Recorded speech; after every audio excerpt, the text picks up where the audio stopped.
જય શ્રી કૃષ્ણ. હિન્દની વિદ્યા અને યુરોપની વિદ્યામાં અંતર શોધનારાઓએ શોધી કાઢ્યું છે કે યુરોપની વિદ્યા હાડમાસના શરીરને જે ગરડું થાય ત્યારે ઘણા ઉત્પન્ન થાય તેવી દશાવાળા શરીરને વહાલ કરીને ઊભા હાડકાં, આડા હાડકાં, અંદર માંસના લોચા એવા શરીરમાંથી સુખ શોધવાની પદ્ધતિ એ યુરોપ વિદ્યા છે. જય શ્રી કૃષ્ણ. અને એવા શરીરને સુખી રાખવા માટે આત્મહત્યા કરવી એ યુરોપ વિદ્યા છે. ત્યારે અહમની હત્યા કરીને આત્મસુખ પ્રગટ કરવું એ હિન્દની વિદ્યા છે. હિન્દની વિદ્યા અનેકમાં એક નિહાળીને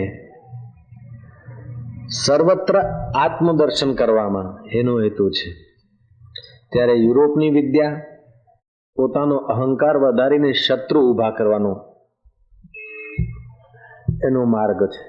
તેથી યુરોપની વિદ્યા ભણનારા વ્યક્તિઓ ડગલે ને પગલે ભયભીત હોય છે. જ્યારે બ્રહ્મ વિદ્યા પચાવનારા ઋષિઓ નિર્ભીક હોય છે. જેને બહાર કોઈ શત્રુ રહી જાય છે એનો વિરોધ પણ રહી જાય છે, ભય પણ રહી જાય છે. જેને અવિદ્યા રહી જાય છે ને અસ્મિતા, રાગ, દ્વેષ ને અભિનિવેશ રહી જાય છે. પણ હિન્દની વિદ્યા બ્રહ્મ વિદ્યા છે. એ બ્રહ્મ વિદ્યા અવિદ્યાને મટાડે છે. એટલે જગતના તમામ શત્રુઓ, તમામ વિકારોને, તમામ જન્મ, મૃત્યુ, જરા, વ્યાધિમાં ધકેલનારા કર્મો અને વાસનાઓ હિન્દની વિદ્યા દૂર કરવાનું સામર્થ્ય ધરાવે છે. એટલે આ આર્ય વિદ્યા છે. આર્યવ્રતની વિદ્યા જીવને પોતાના શિવત્વમાં જગાડવાની વિદ્યા છે. નિશાળો, સ્કૂલો, કોલેજો અગર વ્યવસ્થિત કામ કરે તો દ્વિપાદ પશુને શ્રેષ્ઠ નાગરિક બનાવી શકે, શ્રેષ્ઠ માનવ બનાવી શકે, શ્રેષ્ઠ નાગરિક બનાવી શકે. પણ બ્રહ્મ વિદ્યા જીવને પોતાના ઈશ્વરનો સાક્ષાત્કાર કરીને મુક્ત આત્મા મહાત્મા બનાવે છે. સ્કૂલો સારું કામ કરે તો સજ્જન લોકોને, શ્રેષ્ઠ નાગરિકોને તૈયાર કરી શકે. પણ જીવ આત્માને પરમાત્માની સાથે મુલાકાત ન કરાવી શકે. સમાચાર પત્રો, રેડિયો, ટીવીઓ જે રાગ દ્વેષ વધારવાના તુચ્છ કાર્યમાં લાગ્યા છે તેમને હવે મળવું પડશે. રાગ દ્વેષ ઘટે તેવા દ્રશ્યો બતાવવા પડશે. રાગ દ્વેષ દૂર થાય તેવા પ્રસંગો દેખાડવા પડશે. અને માણસમાં પરસ્પર સ્નેહ વધે, ભાઈચારો વધે, આત્મીયતા વધે એવું કાકા કહીને કરવું પડશે. હવે યુગ બદલાય છે. હવે લોકો થાક્યા છે, કંટાળ્યા છે. એકબીજાની નિંદાથી ને એકબીજાની ગુટબદ્ધીથી હૈશો કરીને સુખ શોધવાની મૂર્ખતાથી લોકો હવે દાઝ્યા છે, કંટાળ્યા છે. હવે તો તુજ મેં રામ, મુझ में राम, सब में राम समाया है, कर लो सभी से प्यार, जगत में कोई नहीं पराया है. एक ही माँ के बच्चे हम सब, एक ही पिता हमारा है, फिर भी ना जाने किस मूर्ख ने लड़ना हमें सिखाया है. मुझ में ओम, तुझ में ओम, सब में ओम समाया है, कर लो सभी से प्यार, जगत में कोई नहीं पराया है. ગીતા કોઈ મજહબી ગ્રંથ નથી, કોઈ સંપ્રદાયિક ગ્રંથ નથી, કોઈ વાળાનો શાસ્ત્ર નથી. ગીતામાં કોઈ સંપ્રદાયની કે કોઈ મજહબની કે કોઈ જાતની વાત નથી. ગીતા તો મુક્ત કંઠે, મુક્ત હાથે જીવાત્મામાં સુષુપ્ત આધ્યાત્મિક ઓજ, આધ્યાત્મિક પ્રસન્નતા, આનંદ, નિર્ભીકતા અને મુક્તિનું અમૃત એ બતાવવા માટે સંકેત કરે છે. ભગવત ગીતાના 7મા અધ્યાયનો શ્લોક જોઈએ તો ભગવાન કહે છે, રસો અપ્સુ કૌંતેય પ્રભા અસ્મિ શશિ સૂર્યો, પ્રણવ સર્વ વેદેશુ શબ્દ ખય પુરુષમ નૃષુ. જળમાં રસ હું છું. રસ તન માત્રા જળમાંથી કાઢો તો જળ જળ નહીં રહી શકે. જળમાં જે સ્વાદ આપવાની શક્તિ છે ને જીવવામાં જે સ્વાદ ગ્રહણ કરવાની શક્તિ છે તે ચૈતન્ય આત્માની છે. હવે એ આત્મા કઈ જાતનો કહેવાય બોલો? કયા દેશનો કહેવાય બોલો? રસો અપસુ કૌંતેય પ્રભા અશ્મિ શશી સૂર્યો. સૂર્ય અને ચંદ્રમામાં જે પ્રભા દેખાય છે, જે પ્રકાશ પાથરવાનું સામર્થ્ય દેખાય છે, તે આત્માનું છે, તે મારું છે. અને તમારા આ ઊભા બે હાડકા અને આડા હાડકા ના પિંજર હાડપિંજરને અગર રસ અથવા પ્રકાશ મળતો હોય તો એ ક્યાંથી આવે છે એ શોધી કાઢ. લોકો વિચિત્ર ડાપણ ધરાવતા થઈ ગયા છે. ચીનમાં શું થાય છે એની ખબર છે, અમેરિકામાં કયો પ્રેસિડન્ટ છે એની ખબર છે, રશિયાનો કયો પ્રેસિડન્ટ છે એ ખબર છે. પણ એ રશિયાના પ્રેસિડન્ટની અંદર, ચીનના પ્રેસિડન્ટની અંદર, ભારતના વડાની અંદર અને ભારતના નાનકડાની અંદર સર્વમાં કયો બેઠો છે એ શોધી કાઢવાનું કામ ભારતવાસીઓનું છે. જય શ્રી કૃષ્ણ. નહીં તો કોઈ વડાને જોઈને ઈર્ષા થશે ને કોઈને નાનાને જોઈને તુચ્છતા આવશે ને બરાબરીનાને જોઈને દ્વેષ પેદા થશે. પણ વડામાં જે વડો છુપાયેલો છે, વડાના બાપનો બાપ જે પરમાત્મા, નાનાના બાપનો બાપ જે પરમાત્મા છુપાયેલો છે, એના ઉપર જો નજર જાય, હૃદયમાં શાંતિ ને આનંદ, શુદ્ધ સુખ અને સાત્વિક પ્રસન્નતા પ્રગટ થઈ જાય. નહીં તો શું થશે કે જે નથી એના માટે ઉતાવળ અને જે છે એનો અનાદર થશે. જે વર્તમાન પરિસ્થિતિ છે એનો અનાદર અને જે નથી એના માટે વલખા એ જીવનના રસને નીચોઈ નાખે છે, જીવનના સારને અસારમાં બદલી નાખે છે, શાંતિને અશાંતિમાં બદલી નાખે છે, મનુષ્યને માનવને દાનવમાં બદલી નાખે છે. ऐशो ऐशो ऐशો ખપે ખપે ખપે ખપે કરીને ઢગલા કરીને મૂકીને બધા વયા ગયા. નાનામાં નાનો માણસ જો સમજણ પૂર્વક જીવે તો ઇન્દ્રને જે સુખ છે એના કરતા સવાયું સુખ એ અનુભવ કરી શકે છે. પણ મોટામાં મોટો માણસ જો બ્રહ્મ વિદ્યાનો અનાદર કરીને જીવે તો રાક્ષસોને એટલું દુઃખ નહીં હોય એટલું એ માણસને દુઃખ થઈ શકે છે. હિન્દની વિદ્યા બાહ્ય વસ્તુઓની લાચારી કરીને રીબાઈને મરવામાં નથી માનતી, પણ આધ્યાત્મિક ધન પામીને આનંદિત જીવો અને આનંદ સ્વરૂપમાં લીન થઈ જાઓ, મુક્ત થઈ જાઓ, એ વિદ્યા હિન્દની વિદ્યા છે. ભારત બ્રાહ્મણ જ્ઞાન, શુદ્ધ જ્ઞાનમાં રત રહે જેમનું ચિત્ત, તેવા લોકો જે દેશમાં રહેતા હોય તે દેશનું નામ છે ભારત. માણસને આમ તો નિશાળીયું જ્ઞાન, સ્કૂલ ને કોલેજનું જ્ઞાન મળે એટલે કર્તવ્ય શું છે એ જરા ખ્યાલ તો આવે. પણ એકી સાથે જ્યારે બે કર્તવ્ય આવી પડે ત્યારે મુખ્ય કર્તવ્ય કયું છે એ શોધવા માટે એને હિન્દની તાત્વિક વિદ્યાની જરૂર પડે છે. બે કર્તવ્ય એકી સમયે એકી સાથે આવી જાય ત્યારે કયું કર્તવ્ય પ્રથમ કરવું જોઈએ અને કયા કર્તવ્યને વધારે ખંતથી કરવું જોઈએ, આદર આપવું જોઈએ, એ વિચારવા માટે હિન્દનું આર્યવ્રતનું જ્ઞાન જોઈએ, ગીતાનું જ્ઞાન જોઈએ. રાજા ભરત્રીએ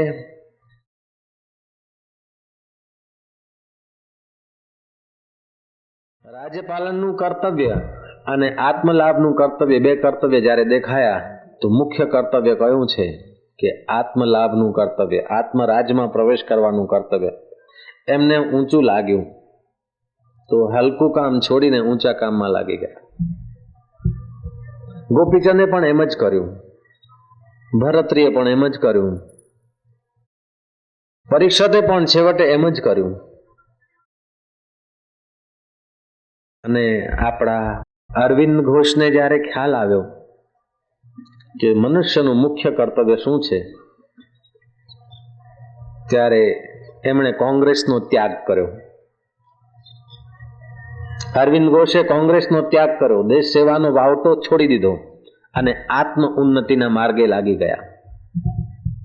હિન્દની વિદ્યાનો જ્યારે પ્રકાશ મળે ત્યારે માણસને ખબર પડે કે મુખ્ય કર્તવ્ય શું છે. નહીં તો મનઃ કલ્પિત કર્તવ્યોના પોટલા ઉપાડી ઉપાડીને માનવી દુઃખ દર્દ અને ચિંતાના એક ઊંડા કાદવમાં ખદબદતો રહે છે. આ મારું કર્તવ્ય છે. લાંચ લઈને દેખાવો કરો મારું કર્તવ્ય છે. ફર્નિચરથી ઘરને ભરીને ગોડાઉન બનાવી દેવું એ મારું કર્તવ્ય છે. કૂડ કપટ કરીને આડંબરી જીવન જીવવું એ મારું કર્તવ્ય છે. એ આ હલકી વિદ્યાથી આવા હલકા કર્તવ્યો માણસની મગજમાં સ્થિર થવા લાગે છે. જ્યારે બ્રહ્મ વિદ્યા આવે ત્યારે માણસનું મુખ્ય કર્તવ્ય શું છે? તમારા ઘરે અતિથિ આવે, તમે એને સોફા દેખાડો ને, ટીવી દેખાડો ને, ફલાણું કરો ને, ઢૂંગણું કરો ને, આઈસ્ક્રીમ ખવડાવો ને, એ સુંદર સુંદર પદાર્થો ધરો ને, ગીલમ ગાલીચાન કાર્પેટ ઉપર એના ચરણ પધરામણી કરો. તેથી તે માણસની ઉન્નતિ નહીં થાય. તે માણસને બહારથી તો તમારા પ્રત્યે એને થોડું આકર્ષણ જેવું થશે, પણ અંદરથી ઈર્ષા થશે. મારી પાસે નથી ને મારા બેટા લહેર કરે છે, ઈર્ષા થશે. અને એ માણસની ઉન્નતિ નહીં થાય. એ માણસની મિત્રતા તમારી ઊંડાણમાં નહીં રહે, પણ અંદરથી તમારો શત્રુ થશે. અને જે તુચ્છ વસ્તુઓને એકત્રિત કરવામાં તમે જે કાવા દાવા કરે છે, એ અંતઃકરણ મલિન હોવાથી તમારી પાસે આટલા બધા સાધનો હોવા છતાં પણ એ સાધનોથી તમને શાંતિ કે આનંદ કે પ્રસન્નતા નહીં મળે. તમારા ખરા જીવનનું શ્રી ગણેશ નહીં થાય. અને ખરા જીવનનું જો સુખ નહીં આવે તો ગમે એટલા કાર્પેટ વસાવો, ગમે એટલી ટીવીઓ વસાવો, ગમે એટલા ચાંદી સોનાના વાસણો વસાવો, ગમે એટલા માળ ઉપર માળ લઈ જાઓ, તેથી શું? તમારે ઘરે અતિથિ આવે છે ને તમારું ઘર બહુ નાનકડું છે, ગાયના લીપણથી લીપેલું છે, ટાઇલ્સ લગાડવાના પૈસા તમારી પાસે નથી, કારણ કે તમે બિલકુલ સચ્ચાઈથી જીવો છો. અને તમારા ચિત્તમાં જે પ્રસન્નતા હશે, જે આનંદ હશે, જે તમારી આંખોમાં નેહ હશે, આવનાર અતિથિને બીજું તમે કંઈ ના આપી શકો. પાણીનો પ્યાલો આપીને એક મીઠી મુસ્કાન આપશો ને, એ આવેલો અતિથિ ઉન્નત થશે ને તમારા માટે ઊંડો ઊંડો આદર એના ચિત્તમાં થશે. મુખ્ય કર્તવ્ય છે આત્મ સુખ લેવા. મરી જવા વાળા દેહ ને બાળી મૂકવા વાળા હાડ પિંજરને વિલાસી જીવન વિતાવવા માટે જે દિન રાત ધમાધમ કરે છે, એ યુરોપની વિદ્યાથી એમની ખોપડી, એમનું મસ્તિષ્ક આક્રાંત થયેલું છે. એમણે હિન્દની વિદ્યાનો પ્રસાદ મળ્યો જ નથી. અને આજકાલનું ભણતર પણ એવું છે કે યુરોપની વિદ્યા, એ યુરોપ વાળા તો ગયા પણ એવા ઊંડા સંસ્કાર નાખી ગયા કે ડિસ્કો ત્યાંનું અહીંયા દોડતું આવ્યું, પણ અહીંયાની ગીતા ભારતના જવાનોના હૈયામાં પહોંચી નહીં. જે લોકો ઈંડા ખાઈ, વાઇન પીને, રિસર્ચ કરે ને ગાયનો ગીતો નોવલો લખે, એ નોવલોને ગીતોને ગાયનો વાંચવા માટે કરોડો રૂપિયા ખર્ચાય છે આપણા. પણ જે મહાપુરુષોએ ખેતરમાંથી દાણા વીણીને છઠ્ઠો ભાગ રાજ્યને આપીને દાણા કૂટીને રાબ બનાવીને ખાધું, દર્શન શાસ્ત્રની રચના કરી કણાદ જેવા ઋષિઓએ, પતંજલિ જેવા યોગ દ્રષ્ટાઓએ, વશિષ્ઠ મુનિ જેવા રામજીના ગુરુએ જે યોગ વશિષ્ઠ ને મહાભારત અને રામાયણ જેવા ગ્રંથો રચ્યાને દર્શન શાસ્ત્ર, તે વાંચવા સમજવા માટે યુવાનો પાસે, બિચારાઓ પાસે કોઈ દિશા જ નથી. આજના યુવાનને પૂછો તમે, તમારો દ્રષ્ટિ શું છે, તમારું લક્ષ્ય શું છે? મારે તો ભણવું છે. પછી શું? જીવનનું લક્ષ્ય શું? કે ભણી ગણીને હોશિયાર થવાનું, પછી નોકરી કરવાની, પછી કોઈ દિશા નહીં. ભણો છો શા માટે? કે સર્ટિફિકેટ માટે. સર્ટિફિકેટ શા માટે? કે રોટલા માટે. એ તો અભણ બિચારો મચ્છરે રોટલા શોધી કાઢે છે, ઘેટું એ રોટલા શોધી કાઢે છે, કૂતરું ને બકરું રોટલા શોધી કાઢે છે એમની યોનીના. અને ભણી ગણીને જો વરસાદ ક્યારે આવશે એટલું જ શોધવામાં તમારી વિદ્યાની ઇતિશ્રી થતી હોય તો એ વિદ્યાને ધિકાર હજો. એટલું તો ઘેટું જાણે છે. જે વિદ્યા તમને આત્મસુખ તરફ ના લઈ જાય, જે વિદ્યા તમને અનેકમાં એક ના દેખાડે, તે વિદ્યા નહીં, અવિદ્યા છે. અવિદ્યાનો વધારો છે. અને એ અવિદ્યાનો વધારો કરવો મારું કર્તવ્ય છે. ભારતવાસી અત્યારે એવું સમજી બેઠા છે. અવિદ્યાનો વધારો કરવો એ કર્તવ્ય નથી, પણ અવિદ્યા દ્વારા વિદ્યામાં પ્રવેશ કરીને જન્મ જન્માંતરના દુઃખ દર્દને સદાને માટે તિલાંજલિ આપીને જીવાત્મા પોતાના શિવાત્માને પ્રાપ્ત કરે, એ એનું કર્તવ્ય છે. ન્યૂટન કોઈ પોતાના સ્નેહીના ગામ જતા હતા, સર આઇઝેક ન્યૂટન. રસ્તામાં ઘેટા ચરાવનાર એક વ્યક્તિ મળ્યો અને એને પૂછ્યું કે ભાઈ ફલાણું ગામ કેટલું આઘું છે? કે બસ હવે તો એક 1.5 માઇલ છે, પણ તમે જે ચાલે જાઓ છો ને એ ધીમી ધીમી ચાલે જશો ને તો વરસાદ આવશે ને તમે પલળી જશો. આઇઝેક ન્યૂટન કહે છે કે વોટ યુ સે, તું શું કહે છે, કોઈ વાદળાઓ નથી અને 1.5 માઇલ દૂર ગામ છે અને આ રીતે હું જઈશ તો પલળી જઈશ.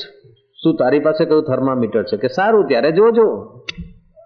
ન્યૂટન ગયા ને રસ્તામાં બરાબર ધમાધમ વરસાદ આવ્યો. ગઈકાલે જોઈને તમે 2 મિનિટ જો આગુ પાછું કર્યું હોત ને તો આપણી ખબર પડત. છતાં 2-3 માણસને જરાક વાંસ અડ્યા, એનું કારણ કે ચંપલ માટે બેઠા હતા. જય શ્રી કૃષ્ણ. નહીં તો ભગવાન રક્ષા કરે છે, આપણી પ્રેરણા આપે છે. એકદમ ચટથી ઊભા થઈ ગયા. કાર્યક્રમ લેવા આવ્યા ત્યારે મેં કહ્યું ભાઈ આ તારીખો જરા પાછળ કરો. કે નહીં બાપુ કે ત્યાં વરસાદ ને કે ભાઈ પાછળ કરો. કે નહીં આ બાપુ આપ તો હે કેટલી 50 વખત આવી ગયા, હવે બાપુ હા પાડો 20 થી 24. મેં કીધું હા પણ વરસાદની જવાબદારી તમારી. કે કઈ વાંધો નહીં. મેં કીધું લ્યો તારે પ્રસાદી. જય શ્રી કૃષ્ણ. છતાં બધાના ચહેરા ઉપર આનંદ છે, પ્રસન્નતા છે. સ્વયંસેવકો રાત જાગીને આ બધું ઊભું કર્યું છે. એવું નથી લાગતું કે હાય રે હાય અમારે મજૂરી કરી, ઉજાગરો કર્યો. રોજના 25 રૂપિયા દાડાના મળતા હોય ને એ માણસ પણ આવો ઉત્સાહથી, 100 રૂપિયા નાઇટના મળતા હોય ને એ માણસ આવો ઉત્સાહથી કામ નહીં કરી શકે જે સાધકોએ ઉત્સાહથી આ બધું ઊભું કર્યું છે. કારણ કે બ્રહ્મ વિદ્યાનું મૂલ્ય જાણે છે. અરે રોટલા વિતરણ કરવાનો જે સદાવ્રત છે ત્યાં સેવા કરનાર વ્યક્તિને પુણ્ય લાભ થાય છે. તો આ બ્રહ્મ વિદ્યાના સદાવ્રતમાં ગમે તે રીતે કોઈ સેવા કરે છે એને લાભ તો એના હૈયાથી હરી આપે છે ને આપે છે, અનુભવાય છે. આ છે અધ્યાત્મ વિદ્યા. હજી તો આપણને પચી નથી, છતાંય ચિત્તમાં કેટલી નિષ્કામતા આવી જાય છે, કેટલો ઉત્સાહ આવી જાય છે. અને પ્રતિકૂળતાઓ સામે હસતા હસતા એ પ્રતિકૂળતાઓને પચાવવાની શક્તિ આવે છે. ગઈકાલે કે હાયો વાયરો ન અમને દે દમ, બધાના ચહેરા ઉપર આનંદ હતો. ડિસ્કો ને બિસ્કો કર્યો ને આવું થયો તો કે ગોડ આમ છે ને તું આમ છે ને ભગવાનને ગાળો દેવા મંડી પર હૈયામાં હોળી ઊભી કરે. એ પાશ્ચાત્ય વિદ્યા. પાશ્ચાત્ય વિદ્યામાં તમે 50-25 માણસનું ફંક્શન હોય ને જરાક જેવું વિઘ્ન થાય ને કોઈકને થોડું લાગે ને એકબીજા ઉપર કેસ કરે, એકબીજા ઉપર ખુરશીઓ ઉછાળે. અત્યારે આ પાર્લામેન્ટમાં ને રાજ્યસભામાં ઉછળતું થયું છે એનું કારણ શું છે? એ પાશ્ચાત્ય વિદ્યાનો ભૂત ભડક્યો છે. આ રાજકારણમાં દૂષિતતા આવી છે, પાશ્ચાત્ય વિદ્યાની વાસનાએ વેગ પકડ્યો છે. સ્મગલરોનો સહારો, મર્ડર કરનારાઓનો સહારો, અમુકનો સહારો લઈને કેમે કરીને મારે ખુરશીએ પહોંચવું છે. બધા પક્ષો એમ વળગી રહ્યા. પણ જે સાધન અશુદ્ધ હશે એ સાધનથી જે મળશે ને એ પણ બહુ જ અશાંતિ ઊભી કરશે. ગાંધીજી સાધનની શુદ્ધિ ઉપર ધ્યાન આપતા હતા. કારણ શુદ્ધ હોય તો કાર્ય શુદ્ધ થાય ને કારણ નબળું હોય તો કાર્ય પણ એવું જ થાય. લોહી વેવડાવીને જો ખુરશી મળતી હોય ને છલ કપટ ને દાગા દાવણું નામ તેમ કરીને ખુરશી મળતી હોય ને એ ખુરશી હૈયામાં બીજું કંઈક ઊભું કરશે. शक्कर खिला शक्कर मिले, टक्कर खिला टक्कर मिले, नेकी का बदला नेक है, बदों को बदी देख ले, इसे तू दुनिया मत समझ भैया, ये सागर की मझधार है, ये कलयुग मत है करजुग समझ, एक हाथ दे एक हाथ ले, सुबह कर और शाम को ले, नेकी का बदला नेक है, बदों को बदी देख ले, इसे तू दुनिया मत समझ, ये सागर की मझधार है, औरों का बेड़ा पार कर तो तेरा बेड़ा पार है, क्योंकि औरों में भी तो तेरा ही आत्मा बसा हुआ है। वैष्णव जन तो तेने कहिए पीड़ पराई जाने रे, पर दुखे उपकार करे तो मन अभिमान न आने। Every action create an reaction. તમે જે કંઈ કરો છો ને ફરીને તમારી પાસે જ આવે. છલ કપટ કરો તો પછી વળી કોઈ હવાયો મળે આપણને છલ કપટ કરીને અશાંત કરે. અને સચ્ચાઈથી, ઉત્સાહથી, ધગશથી, પરહિત, પર દુઃખ કાતરતાના ભાવથી તમે કંઈ કરો ને તો તમારા એ પર દુઃખ કાતરનાર પરમાત્મા બેઠો છે ને તમારા હૈયામાં શાંતિ વાળશે, આનંદ આવશે, પ્રકાશ પાથરશે. લોકો એમ સમજે છે કે ધન મળી જવાથી સુખ થશે કે પદ મળી જવાથી સુખ થશે. ના ના, ગીતા તો એમ કે છે કે તમને આત્મીય વ્યવહાર કરવાથી જ સુખ સાંપડશે, બીજો કોઈ માર્ગ નથી. ના અન્યથા પંથા વિદ્યતે અયનાય. વહુ સમજે છે કે સાસુને ધમકાવીને જુદી કરીને પતિને ચાવી ભીડાઈને એકલા રહીશું, મજા કરીશું. ના ના, પછી તારી વહુ એવી આવશે ને તને કૂદકા મરાવશે. લે, જય શ્રી કૃષ્ણ. સાસુને એટલો બધો વાલ કર કે સાસુને એમ ના લાગે કે આ પારકી છોડી છે. મારી જ દીકરી છે. અને તારા ઘરે વહુ આવી હોય તો વહુને એટલો વહાલ કર કે વહુ એમ ના સમજે કે આ મારા પતિની માં છે, ના મારી પણ માં છે. આત્મીય પ્રેમથી જીવવાનું. I shout you shout who will carry dirt out, मैं भी रानी तू भी रानी, कौन भरेगा घर का पानी. પેલી પેલાનો ચોટલો તાણે પેલી પેલીનો ચોટલો તાણે કે બધી એ હવાયું હવાયું દેખાડે. ઘરમાં હોળી છે. આ પાશ્ચાત્ય વિદ્યાનો પ્રભાવ છે. મારું ધાર્યું થાય. સાસુ પકડી રાખે કે મારું ધાર્યું થાય, ને વહુ કે મારું ધાર્યું થાય. બિચારા છોકરાની તો દશા બગડે. હવે માને કહે તોય દશા બગડે, ને વહુને કહે તોય દશા બગડે. આજનું ભણતર ખરી રીતે ઘરમાં શાંતિ, પ્રેમ, આનંદ લાવે એ રીતે થવું જોઈએ. નહીં કે પોતાના અધિકારની રક્ષા માટે અહમ પ્રોગ્રેસ નહીં, પણ અહમ વિસર્જન અને આત્મ પ્રોગ્રેસ હોવું જોઈએ. ભણતરનું દ્રષ્ટિકોણ જ ખોટું છે. સમાજની વ્યવસ્થા જ અવ્યવસ્થા તરફ જઈ રહી છે. એ બધું હોવા છતાં ઘરનું ઘર છે, ને વાડી છે, ને લાડી છે, ને બધું છે, છતાંય હૈયામાં હોળી છે. ઘેર ઘેર માટીના ચૂલા. દવાખાના જુઓ તો એ લાઈન લાગે છે. કોર્ટો જુઓ તો લાઈન લાગે છે. કચેરીઓ જુઓ તો લાઈન લાગે છે. પોલીસ સ્ટેશન જુઓ તો ત્યાં જાણે દરરોજે કંઈક ને કંઈક ધમાચકડી ચાલુ. ડોક્ટરના ઘરે મંદવાળ અને વકીલના ઘરે ઝઘડા. લો વધારાના. જય શ્રી કૃષ્ણ. એ આજના ભણતર ઉપર આપણે ધ્યાન આપવું જોઈએ. હવે આપણે તો મુઠ્ઠીભર માણસો છીએ, પણ એ મુઠ્ઠીભર માણસો ધીરે ધીરે સંકલ્પ કરે ને એ સંકલ્પ વ્યાપે. સવાર ઉઠીને હલકા વિચારો વાંચવાનો જે શોખ છે ને એની જગ્યાએ ગીતા વાંચવાનો શોખ રાખવો જોઈએ. રાગદ્વેષ વધારવા વાળા ચિત્રો કે સમાચારો સાંભળવાનો જે શોખ છે એની જગ્યાએ રાગદ્વેષ નિવૃત્ત થાય તેવા શાસ્ત્ર અને રાગદ્વેષ નિવૃત્ત થાય તેવું ગીતાનું જ્ઞાન સાંભળવું જોઈએ. આ યુગમાં પતનના સાધનો બહુ સહેલાઈથી મળે છે. પોતાનો વિનાશ કરવો હોય ને તો કઈ વાર જ ના લાગે, ફટાફટ બધી હોમ ડિલિવરી છે. ચિત્ર જુઓ તો એવા ઉદ્વેગ પેદા કરે, વિકાર પેદા કરે. એડવર્ટાઇઝના પોસ્ટરો જુઓ તો પણ એવા અર્ધનગ્ન ચિત્રો, બીજા ત્રીજા. એ વિનાશના સાધનો કે ઘેર બેઠા આમ ટીવી ખોલો ને એડવર્ટાઇઝ આવે ને ત્યારે કે આ છોકરાઓ બિચારા ક્યાં જઈને પહોંચશે. વિનાશના સાધનો ભરમાર મળે છે મફતમાં. સાથે સાથે દેવની પણ કૃપા છે. ઉત્થાનના સાધનો પણ એટલા જ સોંઘા થયા. સોંઘા બહુ જ સસ્તા, બહુ જ સરળ, મફતમાં મળે છે. મારા ગુરુદેવ પૂજ્યપાદ ભગવત સ્વરૂપ લીલાશા બાપુએ એ આત્મ ઉત્થાન માટે જે કષ્ટ સહન કર્યું, ગજબનું સહન કર્યું, ગજબનું. ગુરુની સેવા કરતા, આ બ્રહ્મ વિદ્યા પામવા માટે રસોઈ બનાવતા, આવ્યા ગયા સાધુ સંતોની સેવા. ગુરુદ્વારે રહ્યા એટલે ગુરુના દ્વારે તો સંત આવે, મહંતો આવે, સાધુ આવે, પવિત્ર આત્માઓ આવે, એમને જમાડતા. લીલાશા બાપુ ગાય દોતા. ગાય કોઈ વખતે પાટુએ મારતા. અરે માઈ છોતી મારી તો મેં રામ મુँह में राम, आई ढूंढ दे ढुकड़ी साईला, मेरे को क्यों मारती, तुझ में राम मेरे में राम, गुरुजी में राम, राम राम को क्यों मारे. हाथ घुमाते गाय शांत हो जाती. ये लीलाशा बापू की देखो बचपन की साधना. અત્યારનું ભણતર તારો મરે ધણી દે ધડાક, બે દંડા માર્યા હોય, જરાક પાટું ગાય માર્યું ને દે ધડાક. પછી ગાય રોતી રોતી દૂધ આપે તો પીનારાનું સત્યાનાશ થાય કે ના થાય. લીલારામ બાપુ ગાય દુએ છે અને આજનો રંગરૂપ છોકરો ગાય દુએ છે. એ દૂધ, એક દૂધ અમૃત થાય છે અને બીજું દૂધ ઝેર થાય છે. દૂધ તો બંને દેખાય છે. લીલારામ બાપુના જીવનમાં બ્રહ્મ વિદ્યા છે અને પેલા રંગરૂટના જીવનમાં આઈ સાઉટ યુ સાઉટ.